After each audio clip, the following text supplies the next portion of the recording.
690 AD, China.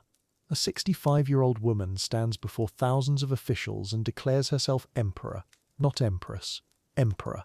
In 4,000 years of Chinese history, no woman has ever dared claim this title. Her name is Wu Zetian, and here's the thing that will keep you up tonight. To get here, she allegedly murdered her own infant daughter, seduced two emperors, tortured rivals to death. Tonight we're going back to where it all started. A little girl born in 634 AD, who somehow broke every rule. Get comfortable. Turn off your notifications. This story's going to take you places tonight. If you're new here at Sleepy Holidays, we dig deep into history's most fascinating characters.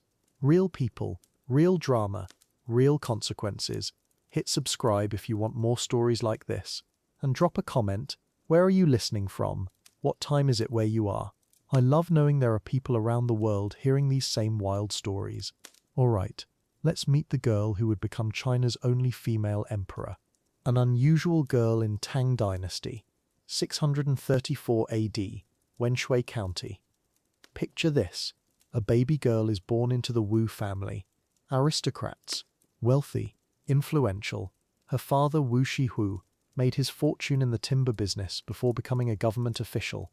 Smart move, because in Tang Dynasty China, government connections meant everything. They named the baby Wu Zhao. Later, history will know her as Wu Zetian, but right now, she's just another girl in a world that barely values girls at all. Here's what makes WB's childhood different. Her father does something almost unheard of. He educates her. Not just basic reading, real education, literature, philosophy, history, politics. This is Tang Dynasty China, remember. Girls are supposed to learn embroidery and household management. End of story. But Wu's sitting in on discussions about governance, listening to her father's political conversations, absorbing everything. Her mother thinks it's a waste. Her father? He sees something special in this curious little girl. Let me paint you a picture of what women's lives looked like in 7th century China. Confucian values ruled everything. Women were supposed to follow the 3 obediences. Obey your father before marriage, your husband during marriage, your son after your husband dies. That's it. That's your entire existence. Women didn't appear in public without permission, didn't speak at family gatherings unless asked direct questions. Political involvement? Forget it. The ideal woman was literally invisible. Hua is growing up in this world, watching, learning. Meanwhile, in Chang'an, the Tang Dynasty capital, Emperor Taizong is building something magnificent. This guy's arguably one of China's greatest emperors. Military genius, administrative mastermind. Under his rule, China's experiencing what historians call a golden age. The Silk Road's booming, art and literature are flourishing. The Imperial examination system is giving commoners a shot at government positions based on merit. Taizong's court is the center of the known world, and somewhere in this massive empire, Hua's learning skills she'll one day use to tear it all apart. Hua's education continues in secret, almost like a conspiracy between her and her father. She's reading classical texts that most educated men struggle with.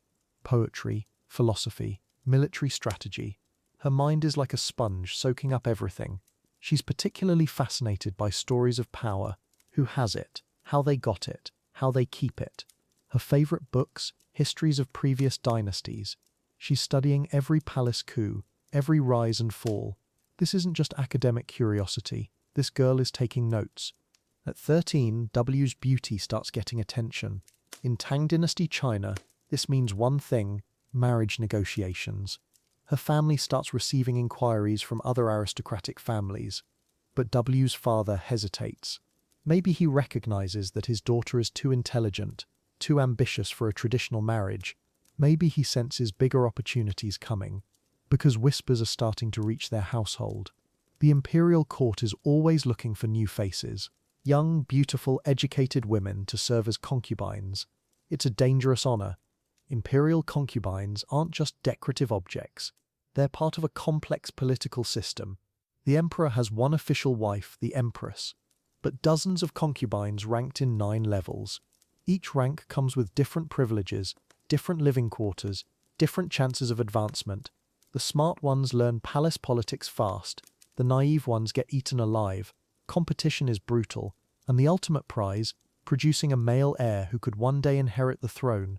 It's a deadly game disguised as romance. 642 AD. Wu is 14. That's when the summons arrives. Emperor Taizong's court officials have heard about this unusually educated, strikingly beautiful young woman from the Wu family. They want to see her. This isn't a request. When the emperor's representatives show up at your door, you don't say no. Wu's mother is terrified. The palace is notorious for its intrigues, its betrayals, its sudden disappearances. Girls enter those walls, and sometimes never come out. But Wu? She's been preparing for this moment her entire life. The selection process is brutal. Wu travels to Chang'an with dozens of other candidates. They're examined like prize horses. Beauty, grace, intelligence, family background, everything gets scrutinized. But Wu has advantages the others lack. She can hold conversations about literature and philosophy. She understands political references. She carries herself with confidence most 14-year-olds couldn't fake. The court officials are impressed. Maybe too impressed. Because intelligence in a concubine can be either an asset or a threat. Depends what she does with it.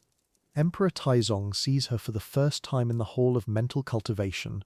Wu enters wearing simple robes following protocol to the letter. But there's something in her eyes, intelligence, an intensity that catches his attention. Most concubines lower their gaze, speak only when spoken to. Wu does this too, but there's a quality of attention about her, like she's memorizing everything. The emperor asks her a few questions about classical poetry. Her answers are perfect. Too perfect, maybe. Taizong isn't sure if he's impressed or concerned. The announcement comes 3 days later. Wu Zhao has been selected as a 5th rank concubine, given the title Kai Ren, 5th rank out of 9, not the bottom, not the top. A safe middle position that gives her access to the emperor without drawing too much attention from higher-ranking concubines. She's assigned quarters in the inner palace, given servants, provided with court robes appropriate to her rank. At 14 years old, Wu has entered the most dangerous environment in China. Everything she's learned about power is about to be tested. Her father's education, her natural intelligence, her years of watching and learning, it all comes down to this. Wu Zhao, teenage concubine, walking through palace corridors that have seen centuries of schemes, betrayals, and sudden deaths. She's surrounded by women who've been playing this game longer, who know every trick, every alliance, every weakness. But here's what they don't know about Wu. She's been preparing for this her entire life, and she's about to rewrite every rule they think they understand. Game on. Entrance into the dragon's den. Picture this, a 14-year-old girl walking through gates that could swallow entire villages. The Forbidden City, 642 AD. Every step echoes off marble that's older than her family's entire lineage. Guards in silk armor, eunuchs gliding like ghosts. And somewhere in this maze of courtyards and corridors, Emperor Taizong, the most powerful man in the world. Wu Zetian doesn't know it yet, but she's about to learn that survival here requires a different kind of intelligence entirely. 5th rank concubine. That's WU's new title. Sounds fancy, right? It's not. In a palace with hundreds of women, 5th rank puts you somewhere between furniture and livestock. You get a tiny room, basic meals, and if you're lucky, maybe the emperor notices you exist before you die of old age. Most 5th rank concubines spend their entire lives waiting for a summons that never comes. They're basically insurance policies, backup plans. Wu looks around at these women, already going grey, still hoping. She decides that's not going to be her story. The palace operates on rules nobody explains but everyone understands. Bow too deep, you're weak. Not deep enough, you're dead. Speak without permission, gone. Stay silent when expected to respond, also gone. One watches other concubines navigate this minefield and realizes something crucial. The women who survive aren't the prettiest ones. They're not even the smartest ones. They're the ones who understand that every conversation is a chess match. Every smile is a weapon. Every friendship could be your last mistake. The game has already started. Here's what the history books don't tell you about palace intrigue. It's boring until it's deadly. Days of mindless protocol broken by moments of pure terror. Wen learns to read the signs. When certain eunuchs start whispering. When guards change their routes. When someone who was there yesterday just isn't. The woman in the room next to hers disappears overnight. No explanation, no goodbye. Her belongings vanish like she never existed. Wen realizes she's not just competing for the emperor's attention, she's fighting to stay alive. Then there's Prince Gaozong, third son of Emperor Taizong, 22 years old, supposed to be studying statecraft and military strategy. Instead, he's watching Wu from across the garden during morning meditation. And here's the thing, she knows he's watching. This is dangerous territory. Concubines don't acknowledge princes. Princes don't fixate on their father's women. But Gaozong has this look in his eyes, like he's seeing something everyone else missed. Wu pretends not to notice, but her heart's beating so loud she's sure the whole palace can hear it. The attraction is mutual, and that's the problem. Wu catches herself lingering in places where Gaozong might appear. He finds excuses to walk past the concubine quarters. They never speak, can't speak, but there's this electricity when they're in the same room. Other people notice, the wrong people. Senior concubines start giving Wu strange looks. Eunuchs take note, and in a place where information is currency, Wu's developing the most expensive secret in the empire. She's falling for the future emperor, her stepson. This could get them both killed. Meanwhile, Emperor Taizong barely knows Wu exists. She's seen him maybe 3 times, once during the initial presentation, once at a distance during court ceremonies, once when he walked past her in a hallway and looked right through her like she was part of the wallpaper. This is her reality. Invisible to the man whose attention could change her life, visible to the son whose attention could end it. Wu starts to understand something fundamental about power. Sometimes being ignored is the most dangerous position of all. Palace relationships are layered like an onion. Everyone's smile means something different. The head eunuch who seems friendly, he's cataloguing your weaknesses. The senior concubine who offers advice, she's positioning you as a threat to eliminate later. The servant who brings your meals, she might be your only actual ally or your most dangerous enemy. Yu learns to trust nobody completely, to reveal nothing important, to make herself useful without making herself threatening. It's exhausting, 17 hours a day of performing a character that isn't quite herself. But one's getting an education worth more than any university could provide. She's learning how empires actually work, not the version they teach in books, the ugly practical reality, how decisions get made in private conversations between people who officially have no power, how information travels faster than official messengers, how the right rumor, planted carefully, can destroy someone more effectively than poison, how loyalty has a price, and that price changes daily. One's taking notes, mental notes. Every lesson could save her life someday. Then Emperor Taizong starts getting sick. Nothing dramatic at first, just tired, eating less, sleeping more. The entire palace pretends not to notice, but everyone's calculating what happens when he dies, who inherits, which concubines get promoted, which ones get eliminated. Wu watches the power dynamics shift in real time. People who ignored her start being slightly more polite, just in case, because they know something she's just realizing. Prince Gaozong isn't just watching her anymore, he's protecting her, from a distance, quietly, but consistently. May 649. Emperor Taizong dies. The official cause is illness, but palace deaths are never simple. The moment he stops breathing, everything changes. Guards take positions, doors lock, messages fly. Prince Gaozong becomes Emperor Gaozong within hours. And Wu suddenly understands why everyone was being nicer to her. The new emperor's interest in a 5th-rank concubine isn't exactly subtle. But there's a problem, a big one. Custom demands that all childless concubines of the previous emperor enter Buddhist monasteries. No exceptions, no appeals. Wu has maybe a week before she's gone forever. The monastery rule exists for good reasons. Dead emperors shouldn't have loose ends. Childless concubines represent potential complications. What if they claim to be pregnant later? What if rival factions use them as symbols? Better to clear the board completely. Start fresh. Wu understands the logic. She even respects it. But she's not ready to disappear into a life of prayer and celibacy. Not when she's finally starting to understand how this game works. Not when someone with actual power is finally paying attention. The monastery awaits. Wu has other plans. The journey to Garnier Temple takes 2 days. Wu travels with a dozen other women, all facing the same fate. Most of them seem relieved. The palace was exhausting, dangerous. The monastery offers safety, simplicity, 3 meals a day, and nobody trying to kill you. Wu listens to them talk about inner peace and spiritual enlightenment. She nods in the right places, but inside she's screaming. 2 years of learning palace politics, and now she's supposed to spend the rest of her life copying Buddhist texts.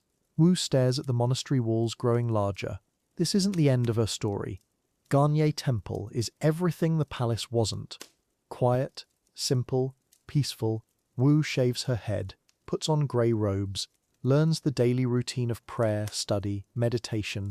She should feel grateful, safe, free from the constant threat of court intrigue. Instead, she feels buried alive. The other nuns accept their fate with grace that Wu finds infuriating. They seem genuinely content. Wu lies awake at night, staring at stone walls, thinking about Gaozong. Is he thinking about her? Has he already forgotten? She doesn't know that 50 miles away, the new emperor is asking the exact same questions. From obscurity to forbidden love. The monastery walls couldn't hold her forever. 5 years Wu spent among the nuns, head shaved, wearing rough hemp robes. But here's the thing about Wu Zetian. She never stopped thinking like an empress. Every prayer was a calculation. Every meditation, a strategy session. Because somewhere in that palace, a young prince named Gaozong was about to become emperor. And Wu? She remembered exactly how he used to look at her. The attraction that could have destroyed them both was about to save her. 649 AD. Emperor Taizong is dead. His son Gaozong takes the throne at 21. Young, inexperienced, surrounded by advisors who think they can control him. But Gaozong has a secret obsession. A former concubine of his father's, currently locked away in a Buddhist monastery. Wu Zetian, the woman he'd stolen glances at during court ceremonies. The one who'd made his pulse race when he was just a teenage prince. Now he's emperor, and emperors, they can do whatever they want. Picture this scene. Gaozong arrives at the monastery for what's supposed to be a routine prayer visit. Standard imperial piety, but his eyes are searching the rows of nuns until they land on her. Wu, 25 now, still beautiful even with her shaved head and plain robes. Their eyes meet across that temple hall, and 5 years of forced separation just evaporated. The attraction that had been simmering since she was 14 and he was 16, it's about to explode into something that reshapes Chinese history. Wu sees him first, recognizes the emperor's robes before she sees his face, and in that split second, her brilliant mind calculates every possibility. She could keep her head down, remain invisible, live out her days as a forgotten nun, or she could take the biggest gamble of her life. When Gaozong's gaze finds hers, Wu doesn't look away. She holds his stare, bold, confident, dangerous. In that moment of eye contact, they're not emperor and nun. They're two people who remember what almost was. Secret messages start flowing between the monastery and palace. Gaozong can't get Wu out of his head. And Wu? She's playing the longest game of her life. Her letters are masterpieces of seduction and intellect. She doesn't just remind him of their attraction. She demonstrates her political mind, offers insights about court factions he's struggling with, shows him she could be more than a lover. She could be an ally, a partner. Each message draws him deeper into a web she's weaving with surgical precision. Here's what's insane about their situation. Gaozong taking his father's former concubine isn't just scandal, it's potentially incest by Tang Dynasty law. Could destroy his legitimacy as emperor.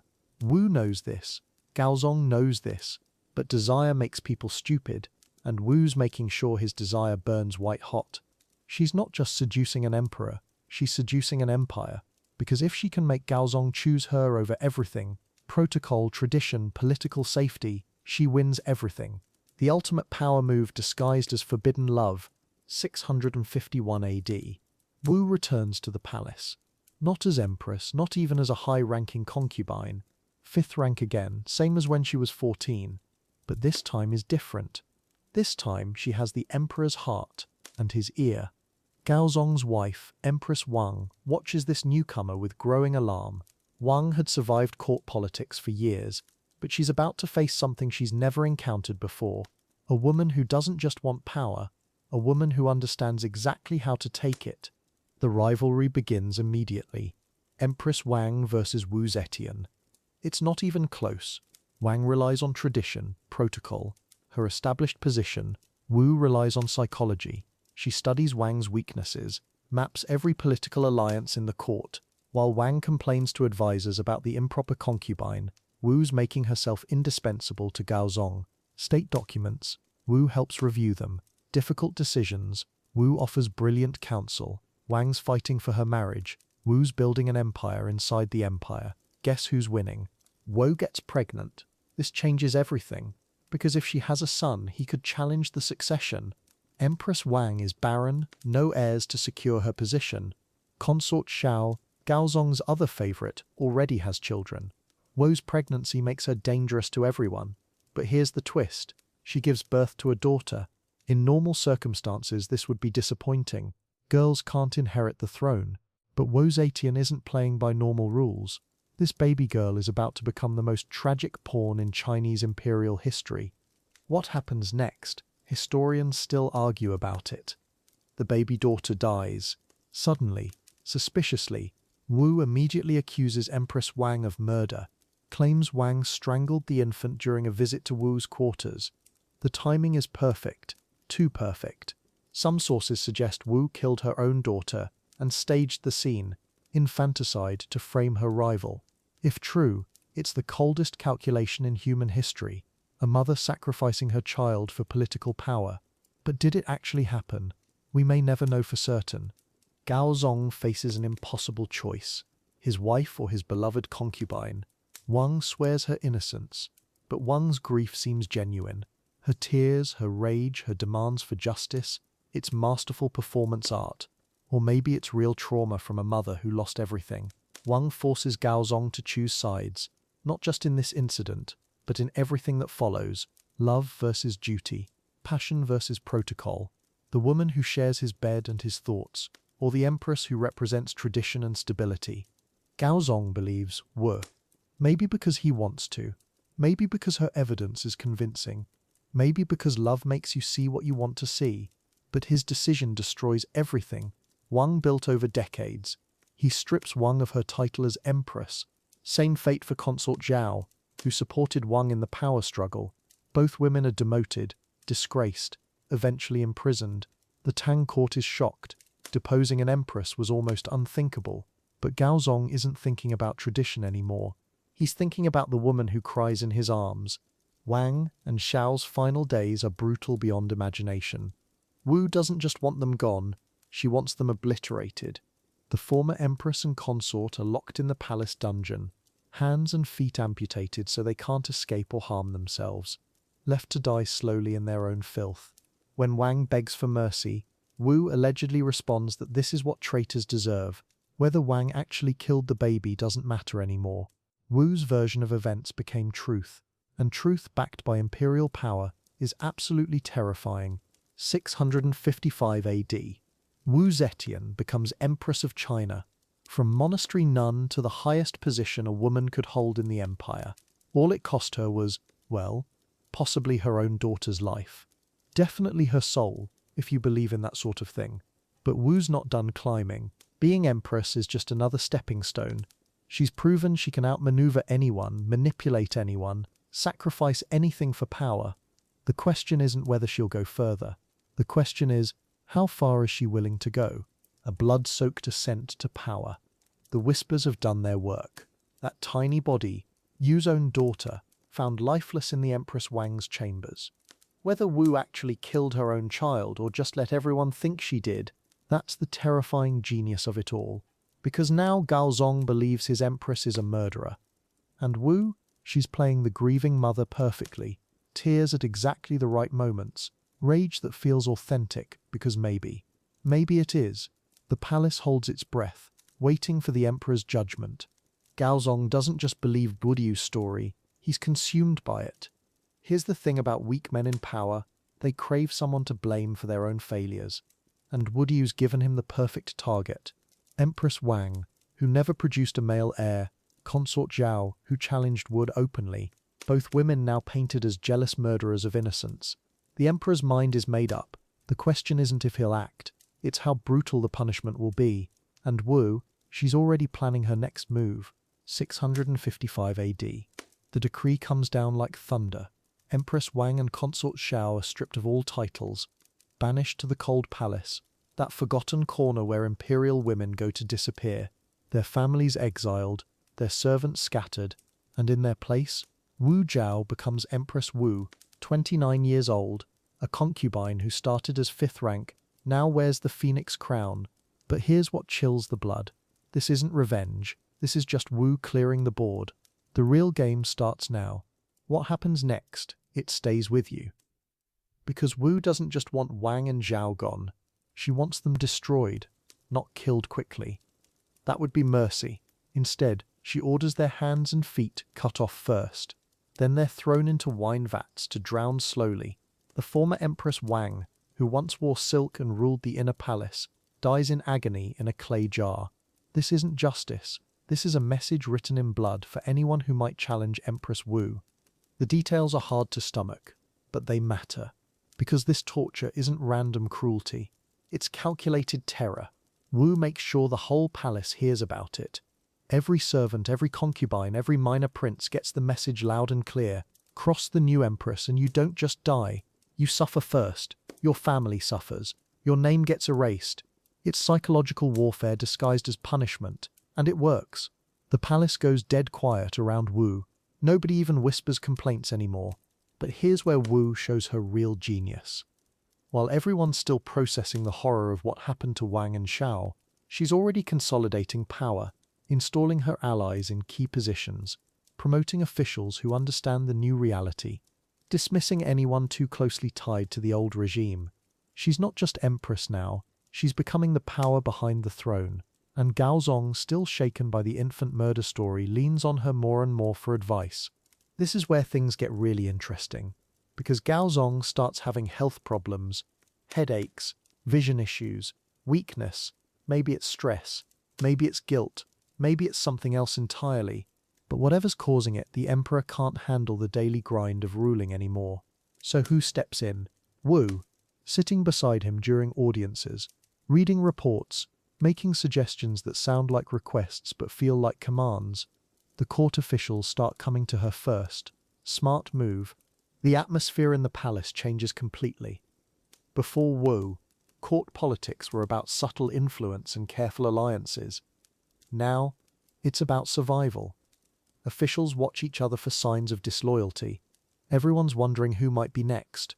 Who might have said the wrong thing or looked at the Empress the wrong way. The tension is suffocating. But here's the twisted thing. The empire actually runs more efficiently. Fear makes people very, very careful about doing their jobs properly. Once Yu's method of eliminating threats becomes an art form. She doesn't just kill people, she destroys them systematically. First, she plants rumors about disloyalty. Then she finds evidence, or creates it. Then comes the investigation, the trial, the confession extracted under torture. Finally, the execution, usually public and brutal. But the real genius? She often uses their own families against them. Brothers betraying brothers, sons testifying against fathers. She turns love into a weapon. By now, Wu isn't just sitting beside the Emperor during meetings. She's running them. Gaozong becomes almost a figurehead, nodding along while Wu makes the real decisions. Military appointments, Wu chooses them. Tax policy, Wu designs it. Foreign diplomacy, Wu dictates the terms. She's become co-emperor in everything but name. And the terrifying part, she's actually good at it. The empire prospers under her iron grip. Efficiency through intimidation, progress through fear. The court's reaction is fascinating to watch. Some officials genuinely admire Wu's competence. She gets things done. She's smart, decisive, ruthless when needed. Others are terrified but too smart to show it. They smile, they bow, they praise her wisdom while secretly planning their own survival. A few brave souls try to resist, once. Then they see what happened to Wang and Xiao, and they fall in line. Resistance becomes unthinkable. One has achieved something remarkable, total psychological dominance. What makes Wu so effective isn't just her brutality, it's her strategic brilliance. She understands that power isn't just about force, it's about making force unnecessary. When people are too afraid to even think about rebellion, you don't need armies to control them. You just need the memory of what happens to those who cross you. Wu creates that memory with Wang and Xiao. Then she maintains it with careful, calculated displays of power. She's rewriting the rules of imperial control. The palace transforms under Wu's influence. The old informal networks of power crumble. The casual corruption that once flourished dies out, not from moral reform but from fear. Officials become more competent because incompetence might be seen as disloyalty. The empire becomes more efficient because inefficiency might be seen as sabotage. Wu hasn't just seized power, she's fundamentally changed how power operates in China, and this is still just the beginning of her reign. By 655, Wu has achieved the impossible. She's a woman wielding absolute power in a world that doesn't believe women should have any power at all. She's turned the imperial court into her personal instrument of control. She's made herself indispensable to an emperor who's increasingly dependent on her strength. But here's the thing about absolute power. It has its own logic, its own hunger, and Wu is just getting started. The blood she's spilled so far, it's nothing compared to what's coming. Grip of the Iron Hand. By 675, Wu Zetian isn't just an empress anymore. She's something else entirely, something China has never seen. While Gaozong sits on the throne, everyone knows who really runs the empire. The question isn't whether Wu has power, it's how far she'll go to keep it. And the answer? There are no limits. Not when your enemies are plotting your death. Not when your own family becomes a threat.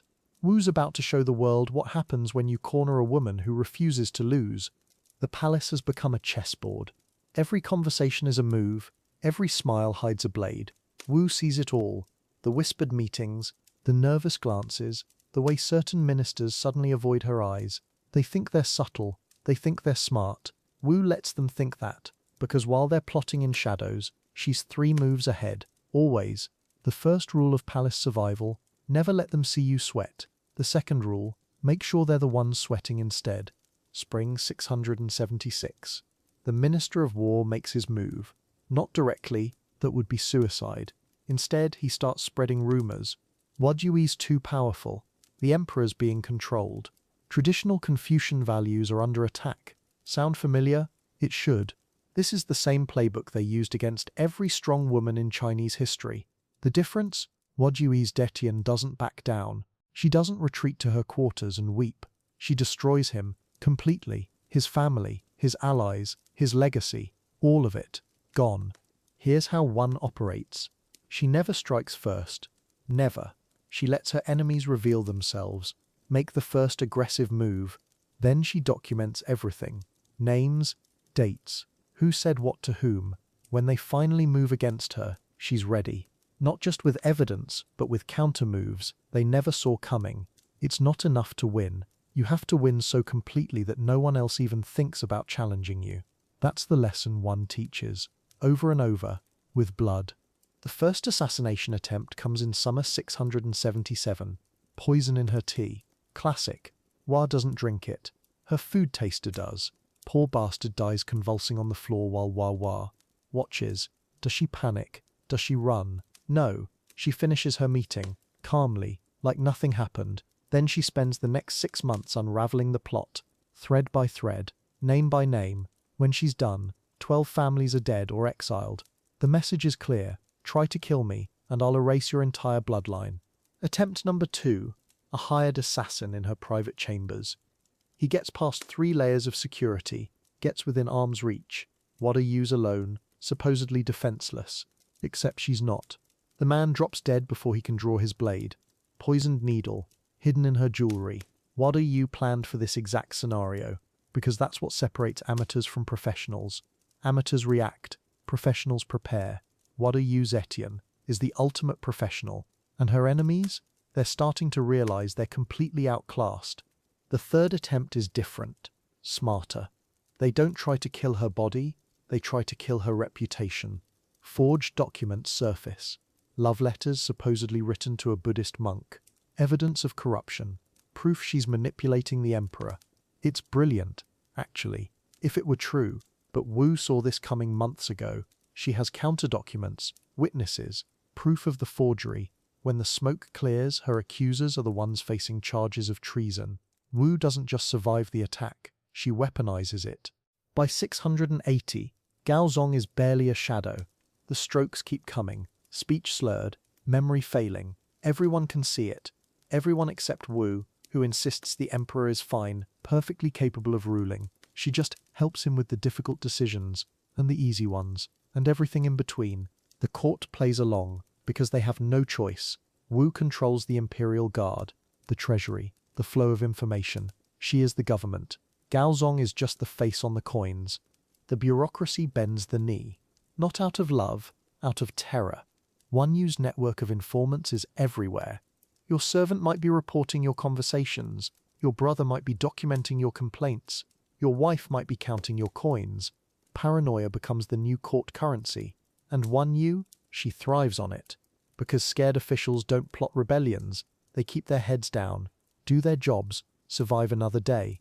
Exactly what Wan Yu wants. A government run by fear is a government that obeys. December 683. Gaozong dies in his sleep. Finally, Wu's been ruling in his name for 3 years already. But now it's official, sort of. Because technically the crown goes to their son Zhongzong. 27 years old, eager to prove himself. Ready to be a real emperor, not a puppet like his father became. Wu smiles and nods, supports the transition, helps with the ceremony, all while planning his destruction. Because Wu Zetian doesn't share power, not with anyone, not even her own blood. Emperor Zhongzong's reign lasts 6 weeks. 6 weeks. That's how long it takes him to make Walwa's biggest mistake. He tries to be independent, starts appointing his own people, making his own decisions, ignoring his mother's advice. Wal watches this unfold with growing fury. She didn't eliminate every threat to her power just to hand it over to some boy who thinks being born royal means he knows how to rule. Blood relation or not, Zhongzong has become a problem, and Wal solves problems. February 684. Wu calls a special court session, emergency meeting. The emperor's fitness to rule must be questioned. He's making dangerous decisions, appointing unworthy candidates, threatening the stability of the empire. Sound familiar? Wu calls using the same tactics her enemies used against her, except she's better at it. By the end of the day, Zhongzong is deposed, stripped of all power, exiled. His own mother destroys him in front of the entire court, and everyone just watches it happen, because who's going to stop Wu Ka? Enter Ruzong, Walayu's younger son, quieter, more manageable. At 22, he understands the rules better than his brother ever did. Rule 1, Mother knows best. Rule 2, see Rule 1. Walayu places Ruzong on the throne with great ceremony. The new emperor, long may he reign, except everyone knows the truth.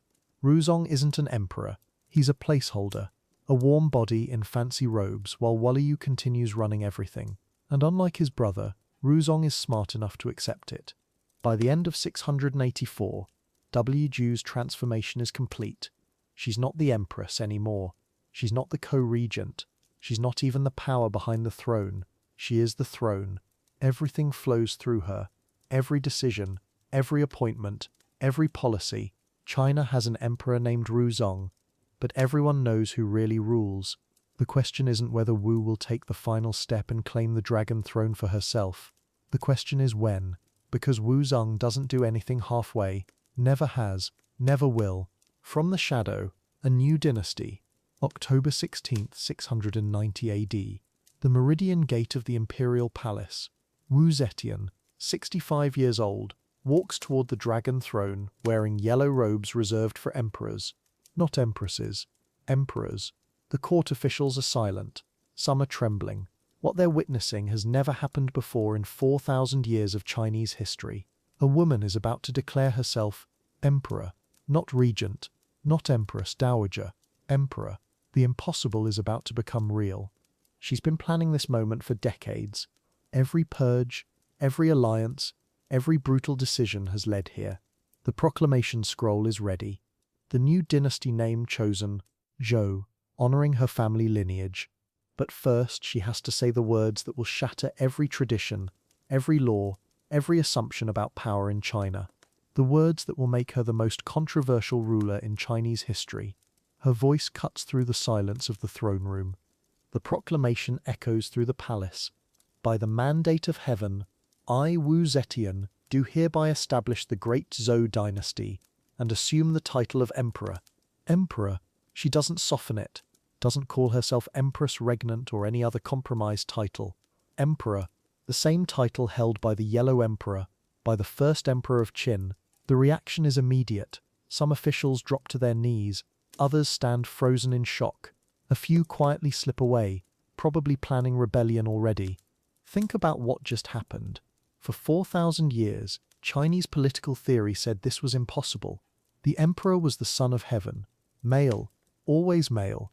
Confucius taught that women should be subordinate to fathers, then husbands, then sons. Wu just declared all of that wrong. She's not just taking power, she's rewriting the cosmic order. The bureaucrats in that throne room know they're witnessing something that will echo through history forever, and they have no idea what comes next.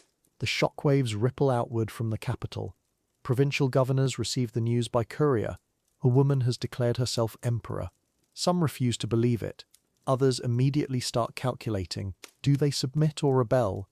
The military commanders are split. Wedyu spent years placing loyal generals in key positions, but traditional loyalty runs deep. The common people? Most are confused. The cosmic order just flipped upside down, and they're trying to figure out what this means for their daily lives. Wu knows she has maybe weeks before serious rebellions start, so she moves fast. First priority, legitimacy. She commissions scholars to find historical precedents for female rulers.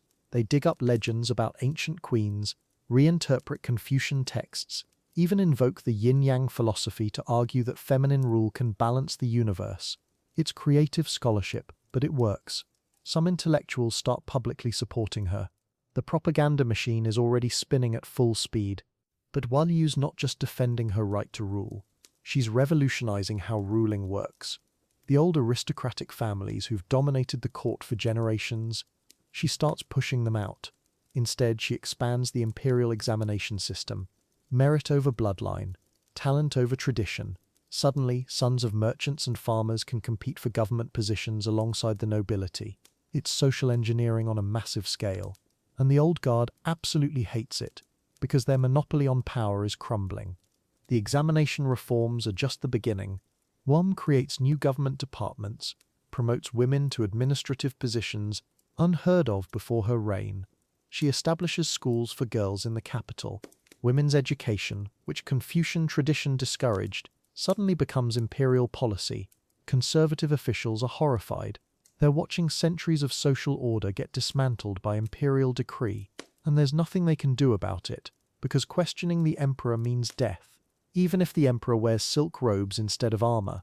Wan Yu's cultural revolution goes deeper than politics. She becomes the greatest patron of Buddhism in Chinese history. Massive temple complexes rise across the empire. The Longmen grottos near Luoyang, thousands of Buddhist statues carved into cliffsides. Art flourishes under her rule. Poetry competitions, literary salons, scholarly debates. She's not just ruling, she's actively shaping Chinese culture. And here's the brilliant part. Buddhism, with its more egalitarian views on gender, provides religious justification for female leadership that Confucianism never could. The economic policies are equally radical. Wad breaks up large estates owned by aristocratic families, redistributes land to small farmers, agricultural production increases, trade expands along the Silk Road. The empire is actually prospering under female leadership, which drives conservative critics crazy. Their entire worldview says this should be impossible, but tax revenues are up, the borders are secure, and cultural achievements rival the greatest periods in Chinese history. Success is Wu's strongest argument for the legitimacy of her rule. Of course, this transformation doesn't happen peacefully. Rebellions do break out, led by Tang loyalists and conservative generals. Wu crushes them with characteristic ruthlessness. Mass executions, property confiscations, families sent into exile. Her secret police network, refined over decades, identifies rebels before they can organize effectively. She's learned that revolutionary change requires revolutionary force. The nobility who once controlled China now live in terror of a woman they underestimated for too long. What's fascinating is how Wu balances brutality with genuine governance reform. While she's executing rebels, she's also establishing legal reforms that protect ordinary citizens from aristocratic abuse. While purging the old guard, she's promoting talented administrators who actually improve government efficiency. She's not just destroying the old system, she's building a better one. At least that's her vision. Whether you see Wu as an enlightened reformer or ruthless tyrant depends on which reforms you focus on. By the end of 690, Wu's transformation of China is undeniable. The Zhou dynasty is established. The imperial administration runs smoother than it has in decades. Buddhist art and architecture flourish. The examination system produces capable officials from all social classes. Women hold government positions for the first time in Chinese history. Conservative resistance continues, but it's increasingly marginalized. Wu has done the impossible. She's made female rule not just acceptable, but successful. The cosmic order has been rewritten. But here's what keeps Wu awake at night. She knows this experiment depends entirely on her survival. If she dies, if she's overthrown, everything she's built disappears. The Tang princes are still alive, still plotting. The conservative nobility is biding its time. The moment Wu shows weakness, the old order will come roaring back with vengeance. So she has to stay strong, stay ruthless, stay ahead of every threat, because she's not just fighting for her own power, she's fighting for the future of every woman in China. Wu Zetian's most audacious gambit wasn't political, it was spiritual. By 690 AD, she's not just rewriting China's power structure, she's rewriting its very soul. Out with Confucius and his rigid hierarchies that keep women silent and invisible. In with Buddha and his promise that enlightenment transcends gender. This isn't just personal preference, it's revolutionary strategy. Because here's what Wu figured out. If you can't change the system from within, you change the system itself. Starting with the gods people pray to. Starting with the very foundation of Chinese civilization. Think about the irony here. Wu climbed to power using the exact Confucian system she's now dismantling. Every bow, every submission, every silent year as concubine, all of it played by Confucian rules. But once she's emperor, game over for Confucius.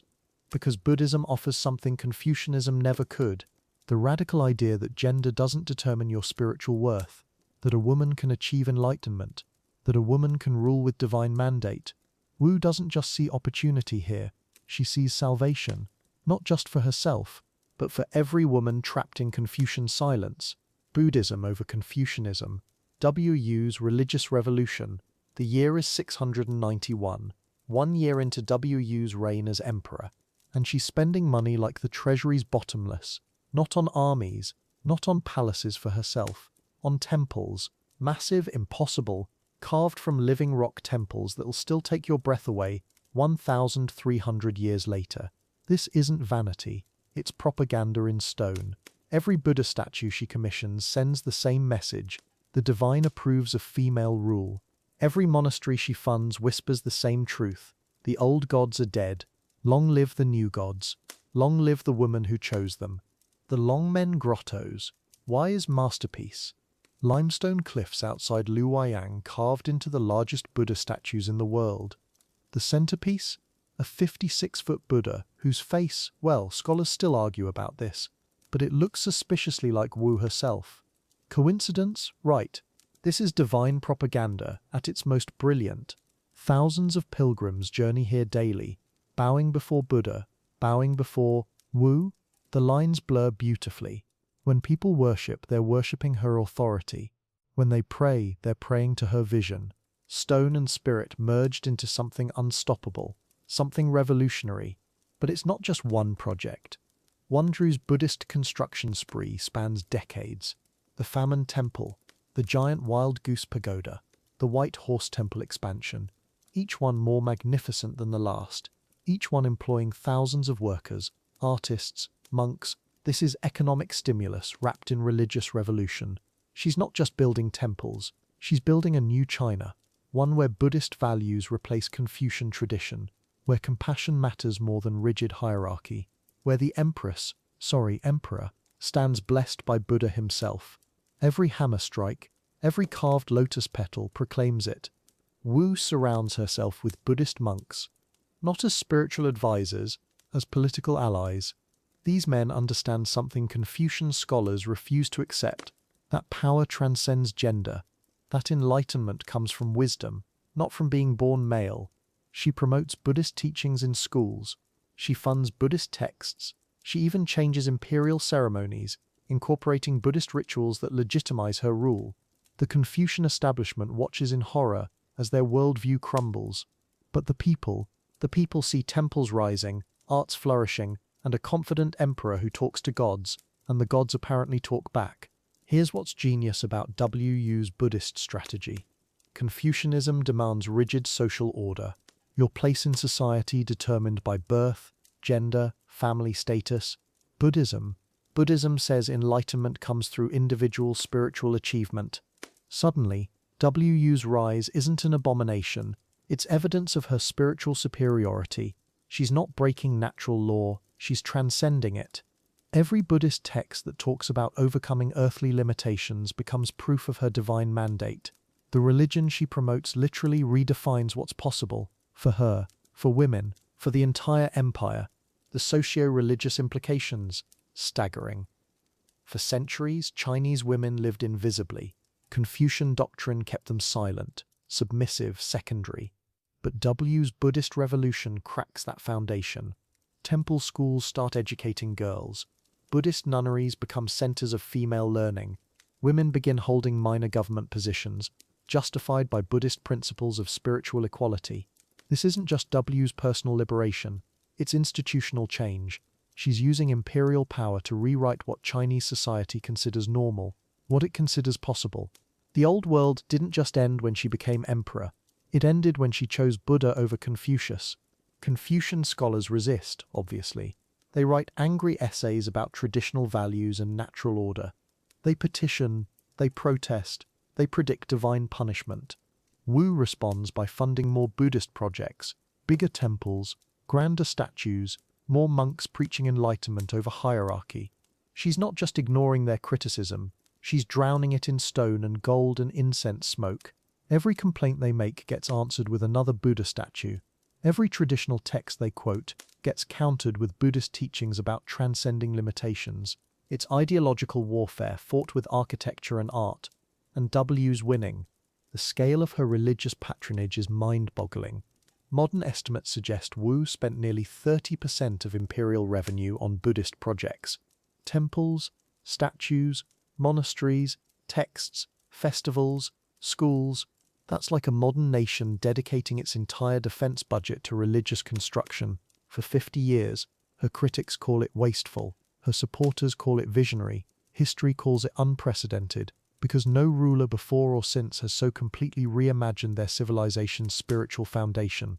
Wu didn't just change dynasties, she attempted to change Chinese souls, and for a while there, it actually worked. The psychological impact on Wu herself? That's harder to measure. Did she genuinely believe in Buddhist teachings, or was this purely political calculation? Probably both. Buddhism offered her something Confucianism never could: validation. A spiritual framework where her power made sense, where female rule wasn't aberration but enlightenment. She doesn't just use Buddhism, she transforms it, creates new interpretations that support imperial authority, new ceremonies that blend Buddhist ritual with Chinese tradition. She's not just converting to Buddhism, she's creating a new version of it, one with the Empress, Emperor, at its center. Her Buddhist revolution attracts international attention. Monks journey from India, Tibet, Korea to witness this impossible sight, a woman ruling the Middle Kingdom with Buddha's apparent blessing. Wu welcomes them all, funds their monasteries, translates their texts. China becomes the center of Buddhist learning in East Asia, not just politically dominant, spiritually influential. Wu's religious policies create soft power that outlasts her dynasty. Long after the Tang restoration, Chinese Buddhism bears her mark, her interpretation, her vision of enlightenment that transcends gender, tradition, expectation, stone monuments to possibility. The lasting impact? Those temples still stand. Longmen grottos still draw millions of visitors annually. The giant wild goose pagoda still dominates Yan's skyline. Wu Yu's Buddhist patronage didn't just change her era, it changed Chinese art, architecture, spiritual practice permanently. Even after Confucianism returned, it returned different, softer, more accepting of female influence. The absolute patriarchy Wu challenged never fully recovered, not because her dynasty endured, but because her ideas, carved in stone and blessed by Buddha, proved harder to destroy than any emperor she ever defeated. The ultimate irony of Wu's religious revolution? She used the very system that oppressed her to liberate not just herself, but the concept of female power itself. Confucianism taught her patience, strategy, how to work within constraints. Then Buddhism gave her the spiritual framework to shatter those constraints entirely. She climbed the ladder of traditional power, then kicked it over and built something new, something unprecedented, something that proved a woman could literally move mountains, or at least carve Buddhas into them. The revolution wasn't just religious, it was existential. Benevolent tyrant, Wu's policies and reforms. Here's what gets me about Wu Zetian. She wasn't just surviving in power, she was actually good at it, like scary good. While other rulers were busy with palace drama, Wu was revolutionizing how China worked, expanding education, promoting women, building infrastructure that lasted centuries. But here's the thing that makes your skin crawl. She was doing all this brilliant governing while simultaneously running the most ruthless secret police network in Chinese history. Benevolent tyrant doesn't even begin to cover it. Let's start with the good stuff. Because honestly, Wu's domestic policies were incredible. She expanded the Imperial examination system, basically created the world's first merit-based government jobs. Before Wu, if you wanted a government position, you needed connections. Noble blood, the right family name. Screw that. You want to work for me? Pass the test. Doesn't matter if your dad was a peasant or a prince. This was revolutionary, and it worked. Her administration was packed with capable people instead of incompetent nobles. But Wu took it further, way further. She actively promoted women in government, not just token positions, real power. She appointed women as judges, governors, even military commanders. In a society where women weren't supposed to speak in public, Wu was putting them in charge of provinces. Think about that for a second. This is 700 AD China. Most women couldn't even leave their houses without permission, and Wu's out here appointing female generals. The old Confucian scholars must have been losing their minds. She also threw serious money at education. Built schools, expanded libraries, commissioned massive scholarly projects. Wu understood something most rulers missed. Smart people make your empire stronger. She wanted farmers' sons who could read, merchants' daughters who understood mathematics, a literate population that could innovate and grow the economy. This wasn't charity, this was investment, and it paid off. Tang China under Wu reached levels of prosperity that wouldn't be seen again for centuries. Pure strategic genius.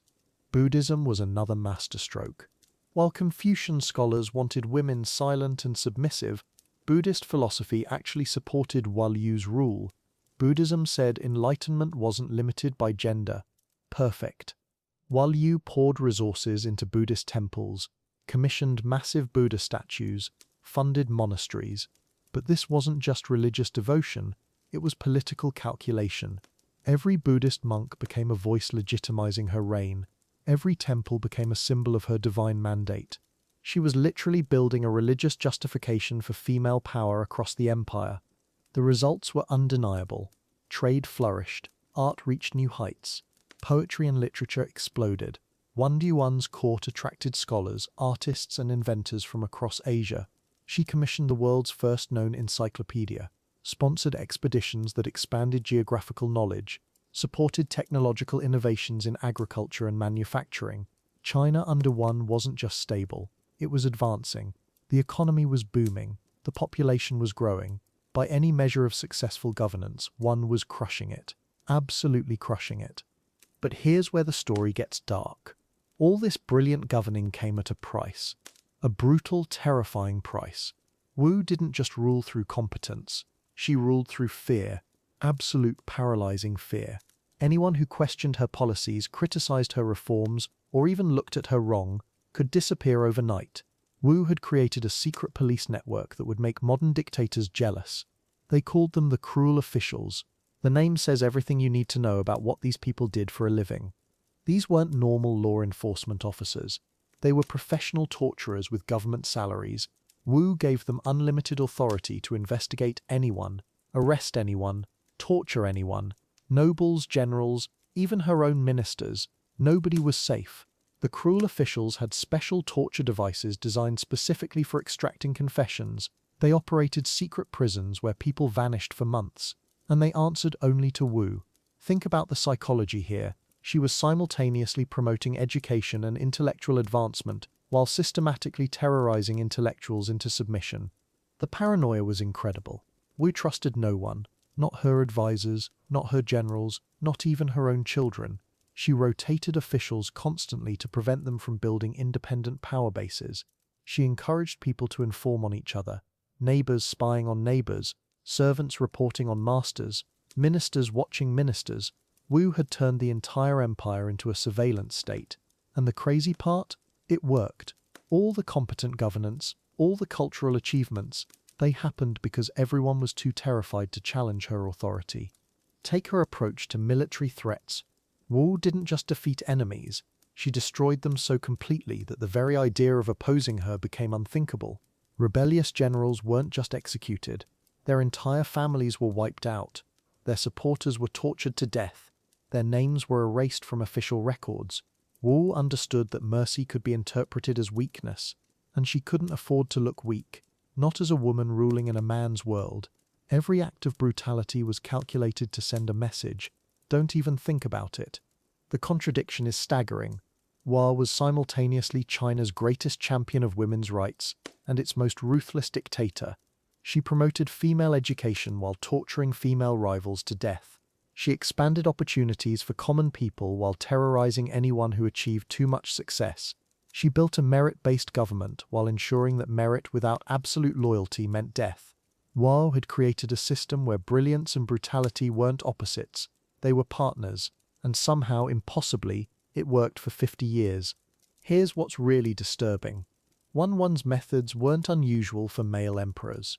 The torture, the secret police, the mass executions, that was standard operating procedure for Chinese rulers. What made Wan different was her competence. Most emperors used brutality to cover up their failures.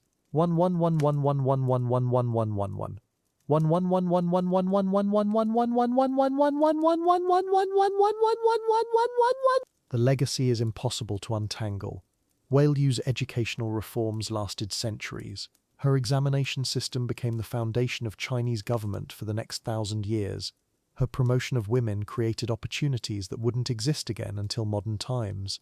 But the cost was thousands of lives, families destroyed, scholars tortured, officials who served her brilliantly by day and lay awake, terrified every night. Wu proved that a woman could rule as effectively as any man. She also proved that effective rule required becoming something monstrous. So what do you do with a ruler like that? How do you judge someone who advanced human knowledge while systematically destroying human lives? Wu wasn't evil wearing a mask of competence. She wasn't good corrupted by power. She was both things simultaneously, a brilliant administrator and a brutal dictator, a champion of women's rights and a murderer of women who threatened her. Wu Zetian had become exactly what Chinese imperial power required. Someone willing to build greatness on a foundation of terror. And it worked. God help us all. It actually worked. The fall, betrayals and the cruelty of power. 20 years into Wu's reign as emperor, the woman who once charmed her way through palace intrigue now sits alone on a throne that grows heavier each day. Power, it turns out, is the loneliest addiction there is. Every smile becomes suspect. Every whispered conversation might be treason. And Wu? She's starting to see enemies everywhere, because at this point, there probably are enemies everywhere, even in her own family. The paranoia didn't happen overnight. It crept in like winter fog, slow and suffocating. Wumreen's still brilliant, still capable of running an empire that stretches further than any woman before her has ever imagined. But she's also different now, harder. The courtiers who once competed for her favor now compete to avoid her attention entirely.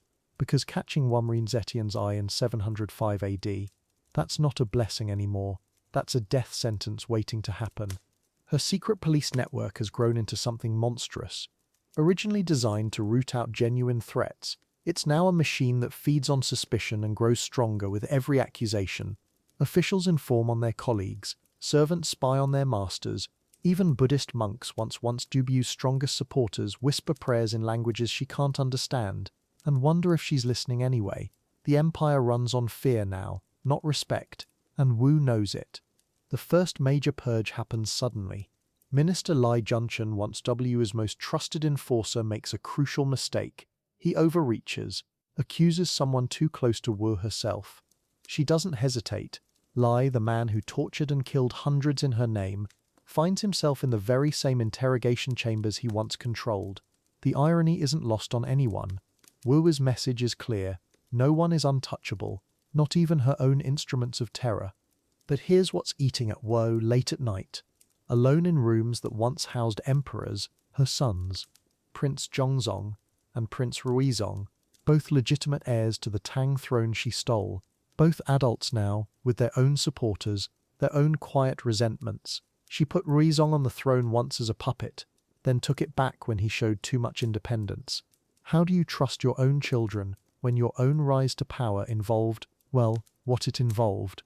The Tang Dynasty nobles haven't forgotten either. They bow when Wu enters a room, but their eyes remember the old ways.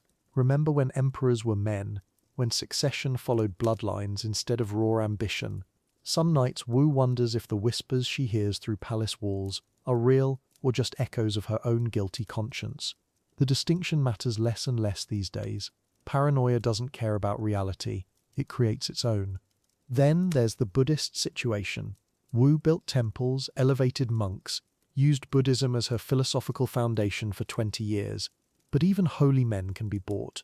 Even prayers can hide political messages. She starts questioning the very religious network she created. Are those monastery meetings actually about scripture, or are they plotting sessions disguised as spiritual gatherings? Wu's genius was always reading people correctly. Now that same genius sees threats in every shadow. The executions become routine. A general here, a minister there, sometimes entire families. Wan Ju's reasoning gets thinner, her evidence more circumstantial. But here's the thing about absolute power. It doesn't require good reasons. It just requires the ability to act on your suspicions. And Wan has spent decades perfecting that particular skill. Every death makes her safer in the moment, more isolated in the long run. It's a mathematics that doesn't add up. Palace life changes completely. Conversations stop when Wu approaches. Laughter becomes forced, unnatural. Even her personal servants move differently, careful not to make sudden movements that might be misinterpreted. Wu notices all of it. She's still that brilliant 14-year-old who learned to read faces and motivations. Except now, every face shows fear, and every motivation seems to involve her removal from power. The palace becomes a tomb she's built around herself. Her health starts failing too. Not just physically, mentally. Decisions that once came easily now require extensive deliberation, where second guesses herself, then second guesses the second guessing. She's running an empire on muscle memory, but muscle memory isn't enough when every choice might trigger the revolution that ends her. Sleep becomes impossible. Food tastes like poison waiting to happen. Trust, the foundation of any government, crumbles entirely, including trust in herself. The signs of organized resistance start appearing. Nothing dramatic at first, just coordination where there shouldn't be any. Military commanders who happen to be in the same cities at the same times. Officials who suddenly develop identical opinions on policy matters. Wu's network reports back, but the reports themselves feel scripted. Like her enemies have learned to feed her information that keeps her looking in the wrong directions while they organize in the shadows. And then, her sons go quiet. Not dead quiet, just strategically silent. No requests for audiences, no attempts to curry favor, no political maneuvering that Wu can detect. This might be the most terrifying development yet. She knows her children. They're ambitious, intelligent, and they remember what life was like before she took absolute control. Their silence doesn't mean they've given up. It means they're planning something she can't see coming, something she can't prevent. Wu looks at herself in the mirror, 81 years old, sitting on a throne that required a lifetime of calculated violence to obtain. The woman who once seduced emperors, now frightens servants, the girl who learned palace intrigue by surviving it, has created a palace where survival requires avoiding her entirely. She's become the very thing she once manipulated, an isolated ruler whose power depends entirely on fear. And fear, Wu knows better than anyone, is temporary. The empire still functions. Trade routes operate, armies march, provinces send tribute. But underneath, revolution is brewing. Not the dramatic kind with public declarations and noble speeches, the quiet kind. The kind that happens in private meetings between people who have finally decided that even an effective tyrant is still a tyrant. Wu built her power by understanding human nature. Now human nature is preparing to remind her who really rules China. And it isn't her anymore. Twilight, the final days of Wu's reign. The year is 705.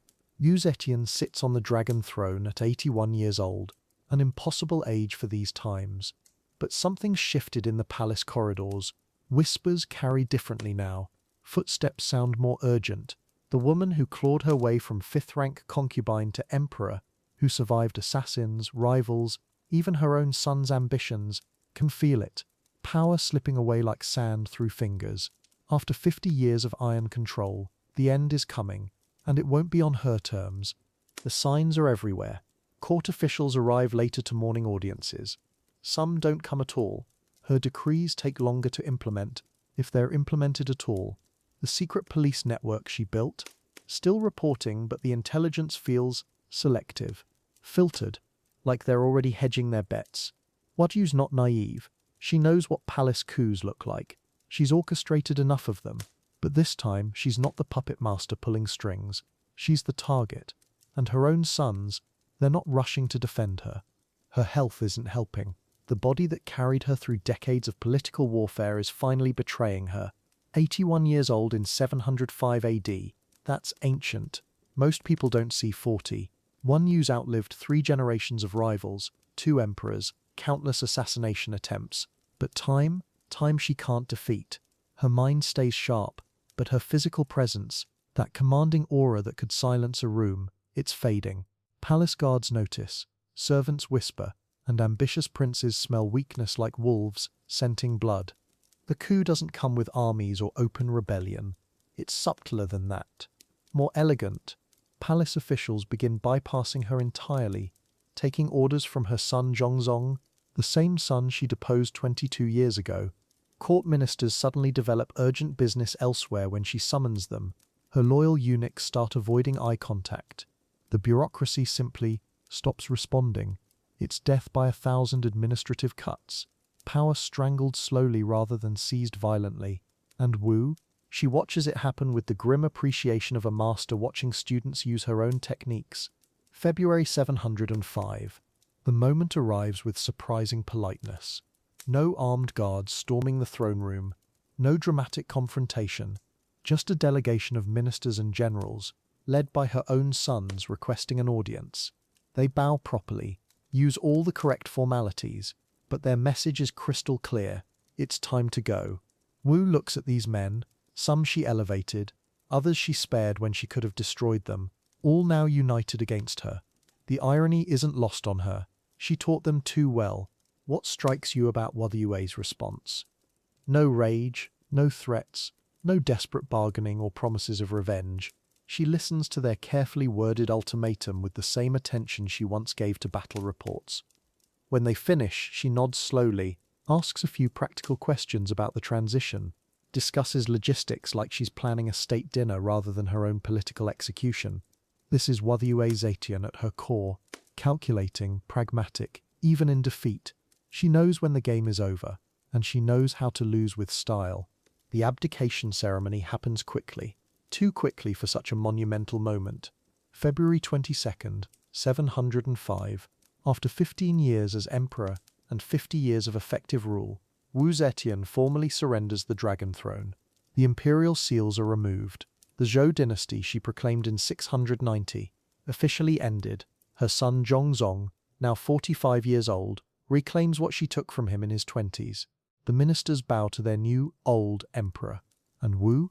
She retires to her private apartments as Empress Dowager. The demotion must sting. Think about what she's lost. Not just power, though that's enormous. She's lost the title that defined her uniqueness. Emperor Wu, the only woman in 4,000 years of Chinese history to hold that rank. Now she's just another Dowager Empress. Important, honored, but not supreme. The weight of that reduction, from history-making ruler, back to traditional female role, it's got to be crushing. All those battles fought, all those enemies eliminated, all those risks taken, and she ends up where palace women always end up, sidelined. But here's the thing about Wu. She doesn't disappear quietly. Even as Empress Dowager, she's still formidable, still sharp. Zhongzong might wear the crown, but palace insiders know, mum's watching, listening. The secret police networks don't just vanish overnight. Her Buddhist allies remain influential. The administrative systems she built, still functioning. Wu Zetian in semi-retirement is still more dangerous than most rulers at full power. Her sons understand this. That's probably why what happens next happens so quickly. They can't afford a comeback. The Tang restoration begins immediately. Not just changing the dynasty name back. Everything Wu touched gets systematically erased. Her Buddhist temples, defunded. Her female education programs, cancelled. The examination system she expanded to include more commoners, restricted again. Officials she promoted for merit rather than birth, quietly reassigned. It's like they're trying to pretend the Zhou dynasty never happened, trying to delete 50 years of Wu Zetian from Chinese history. Good luck with that. You can't unwrite that story. Zhongzong proves adequate. Not brilliant like his mother, but not disastrous either. The empire stabilizes under conventional Tang rule. Confucian values resurface. Women retreat to traditional roles. The administrative machinery Wu, perfected, keeps running, but without her innovative edge. It's competent governance but uninspired, which might be exactly what China needs after 50 years of Wu's dramatic rule. Sometimes exhausted empires prefer boring competence to revolutionary genius, even when the genius was genius. Yu's final months pass quietly. She's still Empress Dowager, still technically powerful, but the energy that drove her for 8 decades is finally dimming. Maybe it's relief. 50 years of constantly watching for assassins, managing rivals, making life or death decisions, that takes a toll. Now someone else handles the empire's problems. She can rest, read Buddhist texts, reflect on her extraordinary journey from teenage concubine to history's only female emperor. Though knowing Wu, she's probably still plotting something. Old habits die hard. December 16th, 705. Wu Zetian dies in her sleep at 81. Natural causes. No poison, no assassination, no palace intrigue. Just time catching up. For a woman who survived decades of palace plots, it's almost anticlimactic, but maybe appropriate. The last great act of a woman who defied every convention, dying peacefully in bed. Her final victory over a world that spent 8 decades trying to destroy her. She outlived almost everyone who opposed her. Sometimes that's victory enough. History won't know what to do with Wu Zetian. Monster or genius, tyrant or visionary, the truth is, she was both. A woman who achieved the impossible in an impossible time, using impossible methods. Yes, she was brutal, but show me a ruler who wasn't. The difference? She was brutal and female, which history judges differently. But here's what you can't argue. She ruled the world's largest empire for 50 years and died peacefully, in 705 AD. That's a miracle. That's Wu Zetian. Sad shadows. Death of Wu Zetian. 705 AD. The woman who broke 4,000 years of Chinese tradition is dying, 81 years old, forced from power just months earlier, the only female emperor in Chinese history, about to become history herself. But here's what gets me about this moment. Wu Zetian isn't dying quietly. Even now, even stripped of her throne, she's still the most talked about person in the empire, still terrifying, still fascinating. Her death will end more than just one life. It'll close an era nobody thought possible. February 705. The palace coup is over.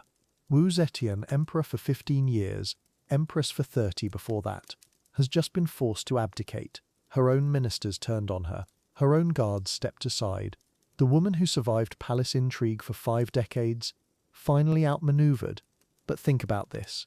She's 81, in 705 AD. That's ancient. Most people don't see 40. She's outlived 2 emperors, countless rivals, probably her own children. Now she's watching her life's work unravel in real time. The Zhou dynasty she founded, already being erased. The forced abdication broke something in her. For 50 years, Wu Zetian controlled everything. Who lived, who died, what got built, what got destroyed. Every morning brought decisions that shaped millions of lives. Now, she's just another old woman in the palace. No throne, no court sessions, no empire to run. The silence must have been deafening. Picture someone who spent half a century being the most powerful person on earth, suddenly having nothing to do, no urgent reports, no life or death choices, just waiting to die. Her health collapsed almost immediately. Not surprising. The stress of ruling had kept her sharp, kept her alive. Now what was the point? The palace physicians came and went. Nothing they could do. This wasn't illness you could cure with herbs or acupuncture. This was a body and mind that had been running on pure will for decades, and the will was finally breaking. She stopped eating regularly, stopped seeing visitors. The woman who once commanded armies was spending her days staring out windows, watching her empire continue without her. December 705, 10 months after losing her throne. Wu Zetian is barely recognizable. The woman who once struck fear into grown men weighs maybe 80 pounds. But here's what's haunting. Even dying, she's still Wu Zetian, still sharp, still aware of everything happening around her. The palace servants whisper about her final words, her final requests. Some say she asked about the empire's finances. Others claim she was asking about Buddhist temples. But everyone agrees on one thing.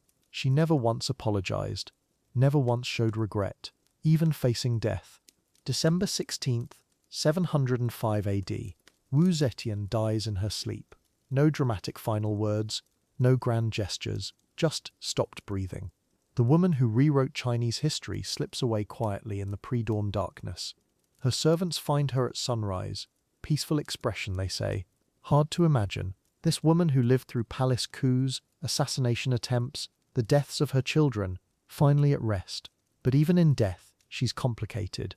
Some see peace, others see defeat. The woman who never surrendered to anyone had finally surrendered to time. The palace reaction is immediate and telling. Relief, you can feel it in the court records. Ministers who spent decades terrified of her are finally breathing freely. No more wondering if today's the day they say the wrong thing and disappear forever. No more walking on eggshells around someone who could order your execution before breakfast. But there's something else in those records. Respect. Even her enemies acknowledge what she accomplished. The infrastructure, the arts, the expansion, fear and admiration. That's Wu Zetian's legacy in the palace, complicated to the very end. Outside the palace walls, the people's reaction is just as complex. In the markets, in the temples, in the countryside, they're processing the death of someone they've known about their entire lives. For most Chinese citizens, Wu Zetian was the only ruler they'd ever known. 50 years on the throne, one way or another. Think about that. Generations who never lived under anyone else. Some mourn her, the Buddhists especially. She built their temples, protected their monks. Others celebrate quietly, but everyone feels it. This massive presence in their world, suddenly gone. The center isn't holding the same way. Her son Zhongzong moves fast. Within days of her death, he's erasing the Zhou dynasty she founded, restoring the Tang dynasty name, removing her supporters from positions of power. It's like he's trying to pretend her 15 years as emperor never happened. But you can't undo 50 years of influence that easily. The roads she built still connect the cities, the Buddhist temples still stand, the women's education programs still exist, the administrative reforms still work. You can change the dynasty name, but you can't change what she actually accomplished. Her ghost is everywhere. The funeral arrangements reveal everything about how China sees her. Not grand, not emperor level. She's buried with the honors of an empress. Not the emperor she actually was. It's deliberate, symbolic. Even in death, They're trying to diminish what she achieved.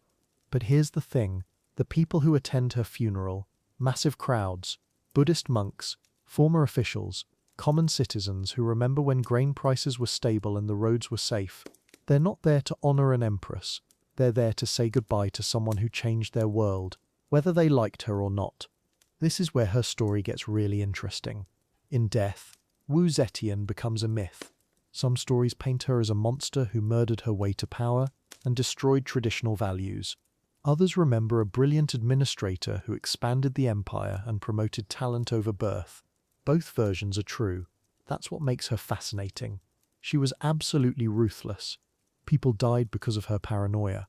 But she was also incredibly effective. The empire prospered under her rule. How do you reconcile that? Chinese historians have been trying for 1300 years. Still no easy answers. Here's what Wu Zetian's death represents. The end of possibility. For 15 years, China had proven that a woman could rule effectively.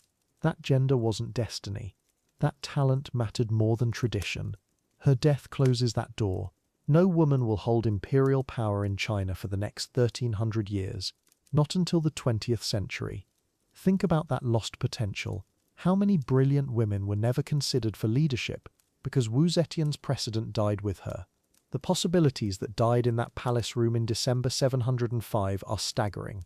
History taking a step backward. The void she leaves behind is impossible to fill. For 50 years, Wu Zetian was the center of Chinese politics. Every decision, every policy, every crisis filtered through her. Now that center is gone. Her sons try to rule, but they're not Wu Zetian. Nobody is. The palace feels different. The empire runs differently. It's like losing the sun and trying to navigate by candlelight. Functional, but not the same. China will recover, adapt, move forward, but it'll never be quite the same. Some forces of nature, once they're gone, can't be replaced. December 16th, 705 AD. Wu Zetian is gone. The last person who remembered her as a 14-year-old concubine. The last witness to her impossible rise. The woman who proved that ambition, intelligence, and ruthlessness could overcome any barrier if you were willing to pay the price. Her body will rest in an elaborate tomb. Her dynasty will be erased from official records. But her impact? That's permanent. 13 centuries later, we're still talking about her, still trying to understand her. Some stories are too big for death. Wu Zetian's is one of them. Restoration of Tang. The dynasty claims its name again. December 705 AD. Wu Zetian is dead. The only female emperor in Chinese history has breathed her last. But here's the thing. Death doesn't end political influence. Not when you've ruled for 50 years. Her sons, Zongzong and Ruzong, inherit an empire that bears Wu's fingerprints on everything. The bureaucracy, the temples, the very idea of what imperial power looks like. They're not just restoring a dynasty. They're trying to resurrect something Wu fundamentally changed. Picture the immediate aftermath. Wan Yu's body isn't even cold yet, and the palace is buzzing with questions nobody wants to ask out loud. Do we keep her reforms? Scrap everything? The bureaucrats she promoted, are they Tang loyalists now? Or Wan Yu loyalists forever? Zhongzong, the son she deposed after 6 weeks as emperor 22 years ago, sits on the throne again. Think about that psychology. Your mother kicks you out of power, rules for decades, dies, and now everyone expects you to just pick up where you left off. Zhongzong's in an impossible position. He's technically the legitimate Tang heir, but he spent 2 decades watching his mother reshape the empire. The government officials, they learned statecraft under Wu. The military commanders, they rose through ranks Wu designed. Even the palace servants know Wu's routines, Wu's preferences, Wu's way of doing things. Zhongzong can't just wave a hand and make 50 years of Wu's influence disappear. So what does he do? He starts slow, careful, testing who's genuinely loyal to Tang restoration versus who's just going along. Then there's Ruizong, the other son. He ruled as Wu's puppet emperor for 5 years before she officially took the title herself. Different psychological damage entirely. Ruizong knows what it feels like to wear the crown while someone else makes every decision. He's more cautious than his brother, more aware of how quickly imperial power can slip away. When Zhongzong struggles with the transition, Ruizong becomes the voice of pragmatism. Keep what works, change what we must, but always remember, we're walking in Wu's shadow, whether we like it or not. The legitimacy question is fascinating. Wu didn't just rule as a woman, she ruled well. Peasant rebellions? Down. Border security? Solid. Arts and culture? Flourishing. Tax collection? Efficient. Her sons can't exactly stand up and say everything mother did was wrong when the empire is obviously prosperous. But they also can't say everything was perfect, because then why restore the Tang at all? They need to thread this needle carefully. Acknowledge Wagyu's competence while reclaiming Tang identity. Not easy when half the court still thinks Wagyu's methods were superior. Wadyuo's administrative innovations stick around because, well, they work. Her expansion of the Imperial examination system? Brilliant. It creates a meritocracy that's harder to corrupt than pure hereditary privilege. Her promotion of lower-class scholars? They're grateful, competent, and loyal to whoever keeps the system running. Her Buddhist temple networks? They're providing social services the government can't afford to replace. Zhongzhong and Ruizhong quickly realize that dismantling Wu Zhong's legacy isn't just politically dangerous, it's practically stupid. Some things are worth keeping, even from a usurper mother. Court politics gets messy fast. Wadyuo's old supporters are nervous. Will there be purges, revenge killings, mass demotions? Meanwhile, the families she destroyed are sensing opportunity. Time to settle old scores, time to reclaim lost positions. Zhongzong has to balance these competing pressures while projecting strength. Too lenient with Wadyuo's faction, and he looks weak. Too harsh, and he destabilizes the government. Plus, there's this awkward reality. Some of Wadyuo's harshest critics secretly admire her effectiveness. Politics makes strange bedfellows, especially when the bed's still warm from the previous occupant. The administrative challenges are staggering. Wu centralized power in ways that made government more efficient, but also more dependent on imperial oversight. She personally reviewed military appointments, trade agreements, tax assessments, temple construction. Her sons inherit a machine that runs smoothly, but only if someone's constantly at the controls. Zhongzhong tries to delegate more, return to traditional Tang practices, but the bureaucracy keeps coming back asking, what would Wu have done? It's like trying to run a business after the founder's death when everyone still follows the founder's playbook. While Wu's women's rights initiatives create particular headaches, she promoted women to government positions, funded women's education, protected widows' property rights.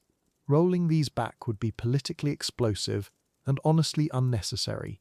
Capable women don't suddenly become incompetent because Wu's dead, but Confucian traditionalists are pushing hard for a return to proper order. Zhongzhong finds himself defending policies he never asked for, from a mother he never fully forgave, because abandoning them would destabilize half his administration. Wu's ghost is winning policy debates she's not alive to participate in. The Buddhist versus Confucian tension is explosive. Wu heavily favored Buddhism, funding massive temple complexes and promoting Buddhist scholars. Confucian traditionalists see Tang restoration as their chance to reassert dominance. They want Buddhist influence reduced, temple lands redistributed, Confucian classics restored to educational primacy. But Wu's Buddhist networks have real power now. Wealthy donors, political connections, social influence. Zhongzhong can't just flip a switch and return to Confucian orthodoxy. He has to negotiate a new balance, knowing that Wu's religious policies weren't just personal preference, they were strategic choices that strengthened imperial authority. Public perception is complicated. Wu was controversial but respected. People remember the prosperity, the peace, the public works projects. They also remember the executions, the purges, the surveillance. So when Zhongzong announces Tang restoration, the reaction is mixed. Relief from some quarters, anxiety from others. Peasants don't really care about dynastic names, they care about tax burdens and local security. Merchants care about trade policies staying stable. Scholars care about examination opportunities. Wu understood this. Her sons are learning it. Legitimacy isn't just about bloodlines, it's about results. The actual restoration process is delicate theatre. They can't just announce Wu's Zhou Dynasty. Never happened because, well, it obviously did. 50 years of history don't vanish because you change the letterhead. Instead, they frame it as returning to rightful order after a necessary but temporary period of unusual leadership. Wu becomes the competent regent who preserved Tang values until proper succession could resume. It's historically dishonest but politically essential. Sometimes the story you tell about the past matters more than what actually happened. Wu would have understood this perfectly. Wu's shadow keeps interfering with daily decisions. Foreign ambassadors still ask about her policies. Military commanders still reference her strategies. Regional governors still use her administrative procedures. It's like trying to renovate a house while the previous owner's furniture is still everywhere. Zhongzhong and Ruzong can't escape comparisons. When they succeed, people say Wu taught them well. When they struggle, people whisper, Wu would have handled this better. Even in death, she's setting the standard they're measured against. That's not just political inconvenience. By 710 AD, 5 years after Wu's death, the new Tang order is emerging.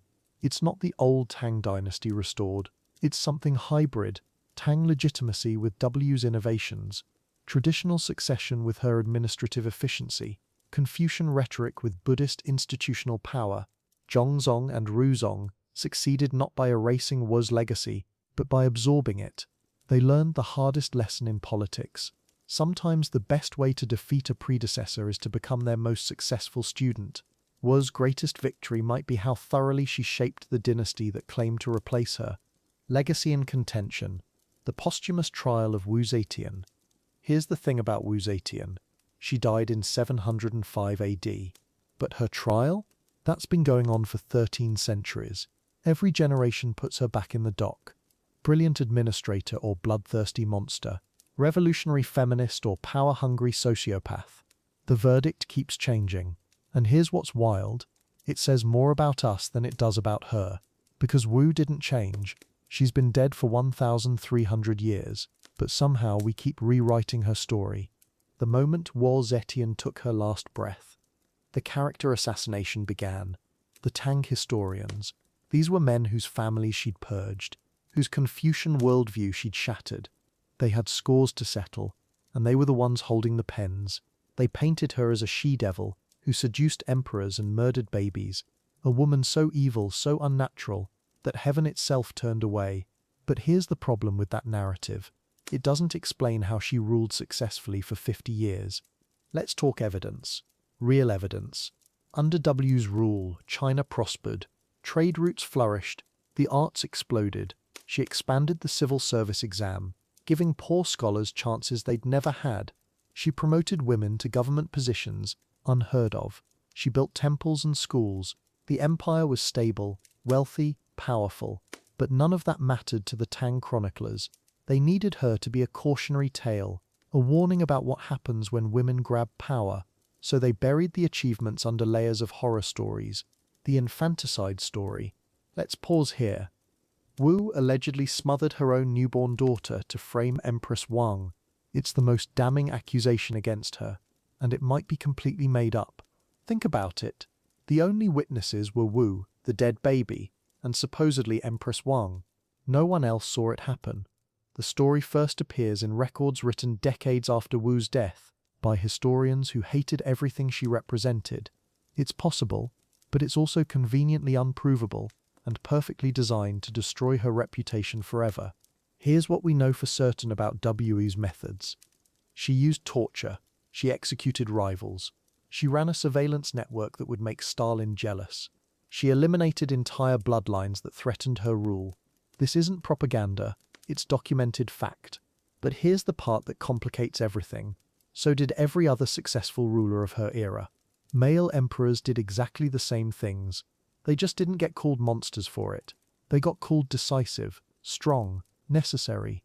The double standard is staggering when you really look at it. For over 1,000 years, Chinese historians treated Wu like a historical anomaly, an aberration, something that happened once and should never happen again. They focused obsessively on her cruelty while ignoring her competence. They called her rise unnatural, while celebrating male emperors who'd done worse things to gain power. The message was clear. Women could be empresses, ornamental and quiet. But emperor, that was different. That was sacred. That was masculine. And Wu had violated the cosmic order itself. The 20th century changed everything. Suddenly historians started asking different questions. Instead of how could a woman do such terrible things, They asked, how terrible were these things really? Instead of why was she so cruel, they asked, how else could she have survived? Instead of treating her as a cautionary tale, they started seeing her as a case study. What does it take for a woman to hold ultimate power in a system designed to destroy her? The answer, everything Wu did, and more. Modern scholars are finding something fascinating in the records. One's purges. They weren't random violence. They were surgical, strategic. She eliminated specific threats to her rule while leaving the imperial system intact. She killed nobles who opposed her but promoted capable administrators regardless of their background. She was ruthless, yes, but ruthless in service of something larger. She wasn't destroying the empire, she was reshaping it. And that takes a very different kind of mind than the monster the old historians described. Here's where Wu's story gets really interesting. She ruled for 15 years as emperor, not empress. Emperor. She invented a new title for herself, created new imperial regalia, established her own dynasty, and China didn't collapse. It thrived. Trade expanded, population grew, art flourished, the borders were secure. By any objective measure, she was successful. But success wasn't enough to save her reputation, because she'd committed the ultimate sin in a Confucian world. She'd proven that women could rule as well as men.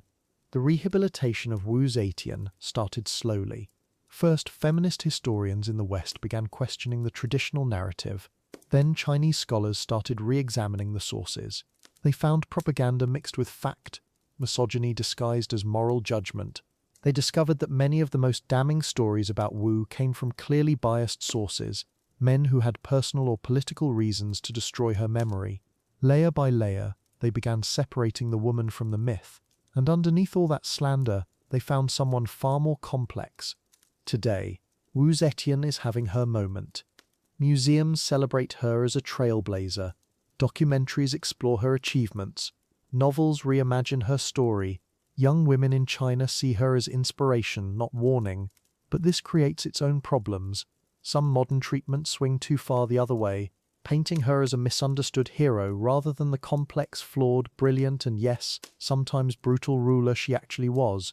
The truth about Wu isn't simple, it never was, and maybe that's the point. The real Wu Zetian, she was probably exactly what you'd expect from someone who climbed from teenage concubine to emperor. Incredibly intelligent, politically brilliant, emotionally ruthless, willing to do whatever it took to survive and thrive in a world that wanted her dead or silent. She wasn't good or evil in any simple sense. She was necessary. Necessary for herself. Necessary for the changes she brought. Necessary as proof that women could wield ultimate power. And that necessity, that's what really terrified her enemies. Here's what I think happened. Wu Zetian was exactly as capable as any emperor in Chinese history. She was also exactly as brutal. The only difference was her gender, and that difference meant she had to be twice as smart, twice as ruthless, twice as careful as any man who'd held her position. She couldn't afford to show mercy, because mercy would have been seen as weakness. She couldn't afford to hesitate, because hesitation would have been fatal.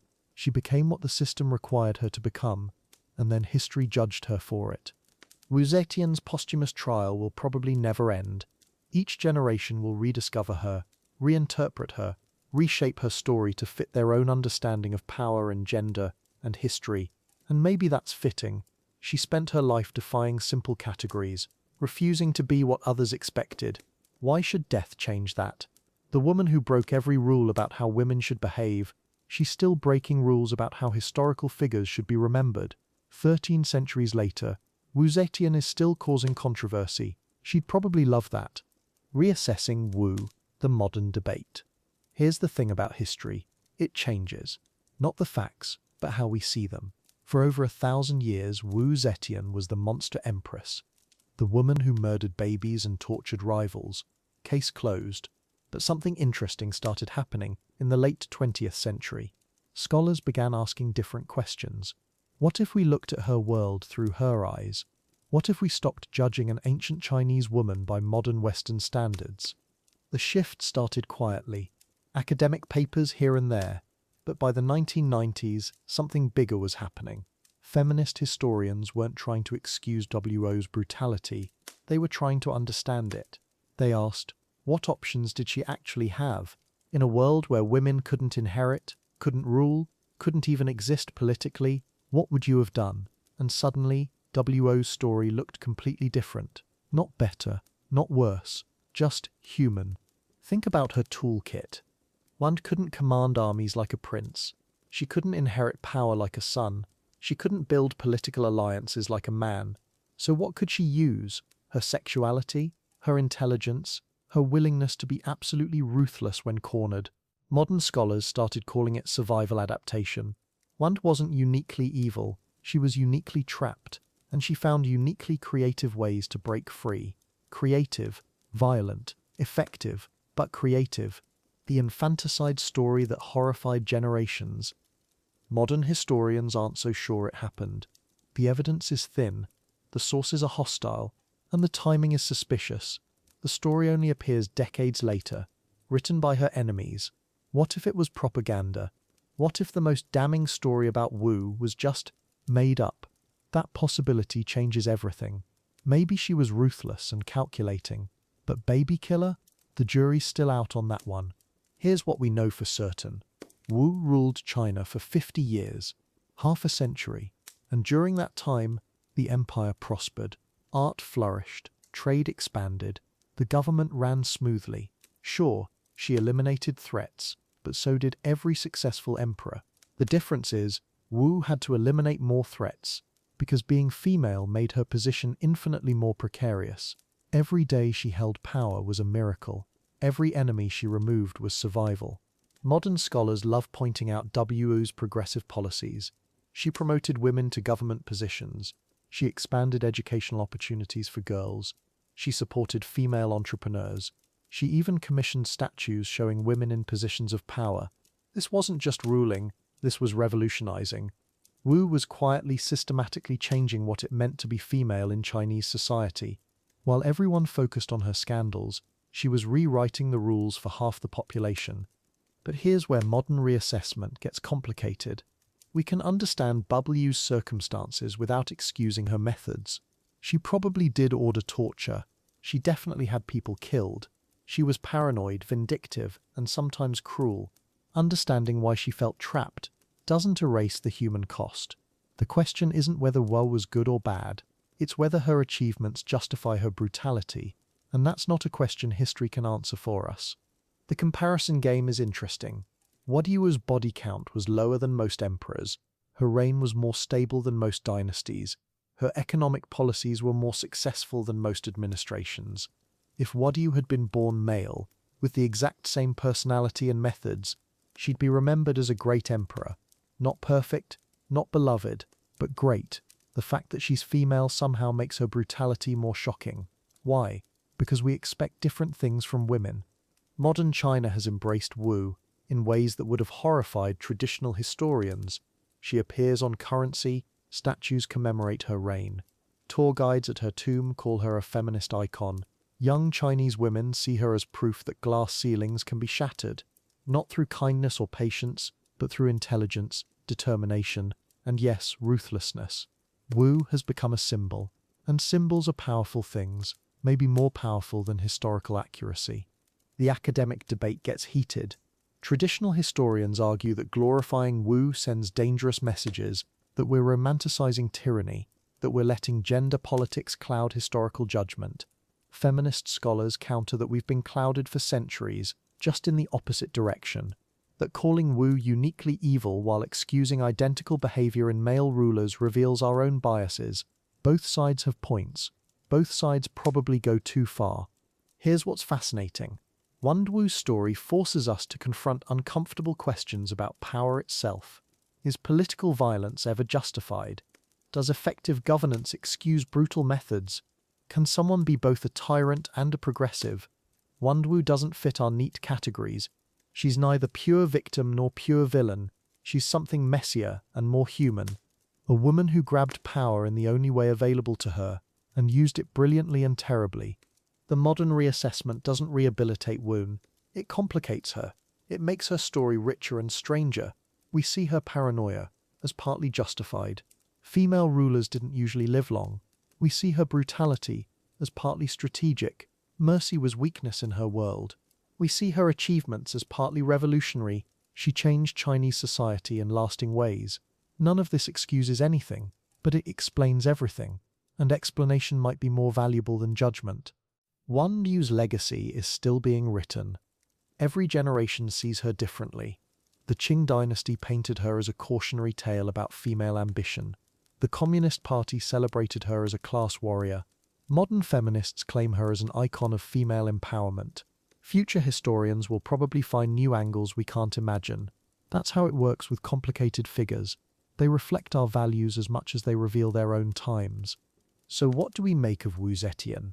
She was brilliant and brutal, progressive and paranoid, a victim of circumstances and a victimizer of others. She broke barriers and broke lives. She was probably necessary for Chinese women's advancement, and definitely terrible for specific Chinese individuals. The modern debate doesn't resolve these contradictions, it embraces them, because history, like life, is complicated, and complicated stories are usually the most honest ones. Epilogue. Wu Zetian, the Unforgotten Empress. December 16th, 705 AD. Wu Zetian dies in her bed at Luoyang Palace. She's 81 years old. The woman who broke every rule China had about power, gone. Her sons immediately restore the Tang Dynasty name. They tear down her monuments, burn her records, try to erase what she built. But here's the thing about history. Some stories refuse to stay buried. Some legacies are too big, too complicated, too important to just disappear into the silence. We've followed her for 14 chapters now, from that scared 14-year-old girl walking into the Forbidden City for the first time, to the 65-year-old woman who dared to call herself Emperor. What a journey it's been. The palace intrigues, the murders, the brilliance, the brutality, the sheer audacity of it all. And now we're here at the end, trying to make sense of what we've witnessed, trying to understand this woman who defied every expectation her world had.